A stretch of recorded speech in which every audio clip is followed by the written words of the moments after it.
बढ़ती जाती है। इसलिए मेरी एक मजबूरी है कि मैं जिधर से जाता हूँ सोचता हूँ कि सब कवर करते चलें, इसलिए कि हर तकरीर को जिंदगी की आखिरी तकरीर समझ के करता हूँ। वजह यह है कि पता नहीं जिंदगी रहे नहीं रहे, बचा के किसके लिए रखना है, सीने में क्या ले जाना है, मिट्टी में दफन होना है तो सब चला जाएगा। इसलिए जो याद आया सब सुना दिया, इसलिए कि कभी याद करके नहीं आया।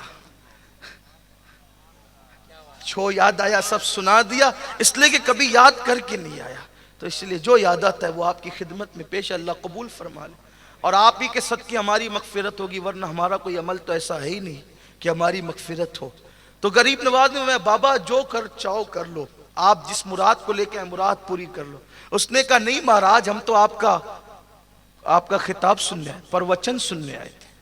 उस वक्त संस्कृत थी लेकिन उसकी तर्जुमानी करता, हम तो प्रवचन सुनने आए थे महाराज, हम तो ऐसे ही आ गए थे। तो गरीब नवाज ने मुस्कुरा के, तब भी गुस्से में नहीं आए, मुस्कुरा कर फरमाया बाबा जो तकरीर सुनने आता है वो कमर में खंजर बांध कर थोड़ी आता है, वो कमर में खंजर छुपा कर थोड़ी आता है। फरमाया नहीं, हिंदुस्तान वालों की आदत है वो कमर में खंजर बांधते हैं। फिर मुस्कुरा कर फरमाया अच्छा, हिंद वालों की आदत है कि वो खंजर कमर में बांधते हैं, तो क्या ये भी आदत है कि आने से पहले बादशाह से हमारी मौत पर आधे मुल्क का सौदा करके आना भी क्या हिंदुस्तान वालों की आदत है? इतना सुनना था, ढेर हो गया कि बादशाह के कमरे में आधे हिंदुस्तान की हुकूमत पर इनकी जान का सौदा तो मैंने किया है। ये कितना महान इंसान है कि ये याना सागर के किनारे बैठकर बादशाह के महल की गुफ्तगू को भी जानता है। जिस कौम के मोइन का ये हाल है, उस कौम के मोहम्मद की शान का आलम क्या हो। नारे तकबीर, नारे रिसालत, फैज़ान गरीब नवाज, नारे तकबीर।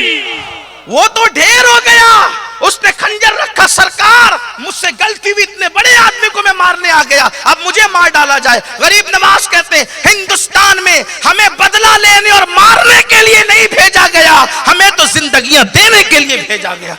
हम मारने के लिए नहीं आए हैं, आइंदा ऐसी गलती नहीं करना। जा कहा अब कहां जाएं, कदम पकड़ लिए, हुजूर अब कोई कलमा पढ़ाएं जो कलमा आप पढ़ते हैं। कलमा पढ़ाया, मुसलमान हो गया वो। फिर मेरे गरीब नवाज ने, गरीब नवाजी जोश पर आई, कहा मांग क्या मांगता है। मांगने वाला होशियार था, कहा 45 हज करना चाहता हूं। कितने? 45 हज करना चाहता हूं। गरीब नवाज ने मैं जा अता किया। मैं सोचता हूं वो था कितना होशियार, एक बात में, एक मुंह में कितनी बड़ी चीज मांगी। 45 हज का मतलब क्या कि 45 साल की जिंदगी भी मांगी। भाई हज रोज थोड़ी होता है, साल में एक बार होता है। अब हज 45 करेगा मतलब 45 साल तक जिंदा रहना जरूरी है। और फिर फरमाया जब 45वें हज को जाऊं तो फिर वापस नहीं आऊं, मेरा इंतकाल मक्कतुल मुकर्रमा में हो जाए। फरमाया जा वो भी अता कर दिया। ये गरीब नवाज थे। तो बात चल रही थी